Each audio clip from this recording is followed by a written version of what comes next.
혹시 감당할 수 없는 빚 때문에 막막했던 경험 있으신가요? 오늘은 한 사람이 이 빚의 굴레에서 어떻게 빠져나오는지 실제 법원 문서를 가지고 그 생생한 여정을 한번 따라가 보려고 합니다. 자, 바로 이 숫자부터 시작해보죠. 1억 46만 4,995원. 이게 바로 오늘 이야기 주인공이 짊어진 빚의 총액입니다. 정말 어마어마한 액수죠. 그런데 진짜 놀라운 건 이 빚의 속을 들여다봐야 알 수 있어요. 빌린 원금은 약 4,700만 원인데 그동안 쌓인 이자가 무려 5,700만 원이 넘습니다. 원금보다 이자가 더 많은 그야말로 배보다 배꼽이 더 커진 상황인 거죠. 이건 뭐 갚아도 끝이 보이지 않는 늪에 빠진 거나 마찬가지입니다. 자, 그럼 첫 번째 이야기. 도대체 이 빚이 어떻게 이렇게 눈덩이처럼 불어나서 원금마저 집어삼켜버렸을까요? 그 과정을 한번 따라가 보겠습니다. 여기 타임라인을 보시면 아시겠지만 이게 어느 날 갑자기 생긴 빚이 아니에요. 2011년에 카드 대출로 시작해서 2017년에는 이자가 훨씬 높은 대부업체에까지 손을 대기 시작했죠. 그러다 2022년에 한번 빚을 조정해보려고 했지만 실패했고요. 결국 2025년에 개인회생을 신청하기까지 무려 10년이 넘는 시간 동안 빚이 계속 쌓이고 꼬여왔던 겁니다. 빚을 갚아야 할 곳도 한두 군데가 아니에요. 우리가 아는 카드사도 있지만 여기 보시면 좀 낯선 이름의 자산관리 대부회사들이 있죠. 이런 곳들은 보통 원래 돈을 빌려줬던 대부업체로부터 빚을 통째로 사들여서 전문적으로 빚 독촉을 하는 회사들입니다. 상황이 정말 복잡하게 얽혀 있는 거죠. 자, 이렇게 엉망으로 꼬여버린 실타래를 어떻게 풀 수 있을까요? 여기서 바로 법이 등장합니다. 법원이 어떤 공식을 가지고 이 사람에게 다시 일어설 기회를 주는지 그 회생의 방정식을 한번 들여다보겠습니다. 먼저 개인회생 제도가 뭔지부터 간단하게 짚고 넘어갈게요.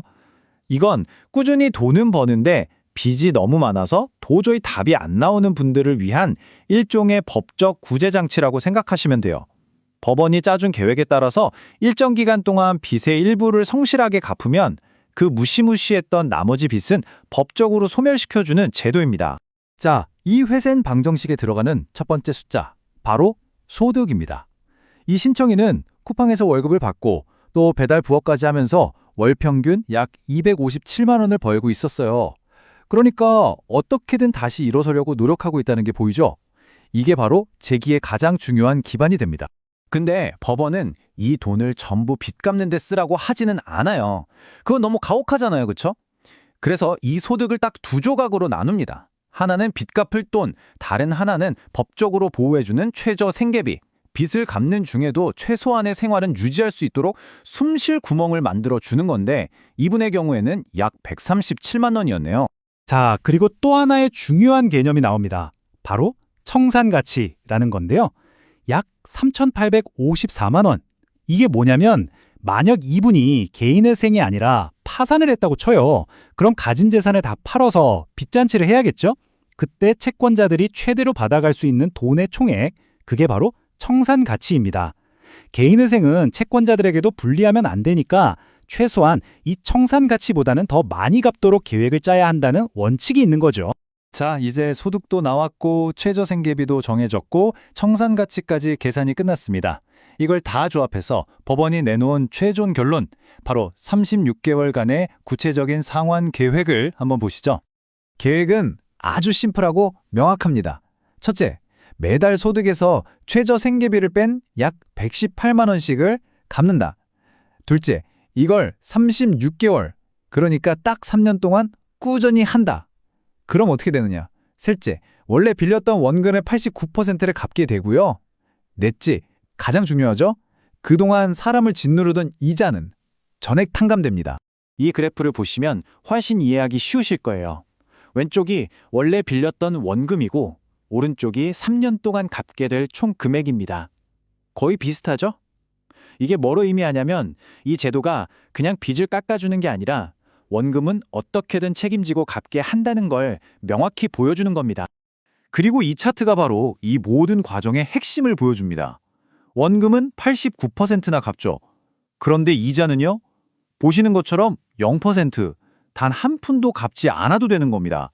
바로 이게 감당 불가능한 빚의 고리를 끊어내는 결정적인 한 방인 거죠. 하지만 세사에 공짜는 없겠죠. 이렇게 새로운 기회를 얻는 데에는 반드시 지켜야 할 아주 엄격한 조건들이 따라붙습니다.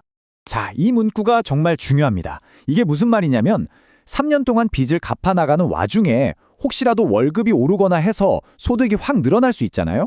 원래 계획했던 것보다 30% 이상 소득이 늘면 저 돈 더 벌게 됐어요 하고 법원에 꼭 신고해야 한다는 겁니다. 한번 정해진 계획이 끝이 아니라는 뜻이죠. 지켜야 할 의무는 구체적으로 이렇습니다. 매년 꼬박꼬박 소득 신고해야 하고요. 만약 소득이 30% 넘게 늘었다? 그럼 늘어난 돈의 절반은 추가로 빚 갚는 데 써야 합니다. 이걸 만약에 어기면 정말 큰일 나는 거예요. 여태까지 갚았던 거 다 소용없어지고 회생 계획 자체가 취소될 수도 있습니다. 결국 이 개인회생 제도라는 건 빚을 안 갚으려는 사람들을 위한 꼼수가 절대 아니에요. 오히려 어떻게든 갚으려는 사람에게 현실적으로 갚을 수 있는 길을 열어주는 거죠.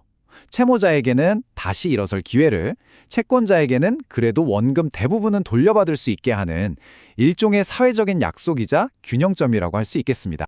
오늘 우리는 한 사람의 실제 법원 기록을 통해 개인회생제도의 속사를 아주 깊숙이 들여다봤습니다. 이 이야기는 우리 모두에게 이런 질문을 던지는 것 같아요.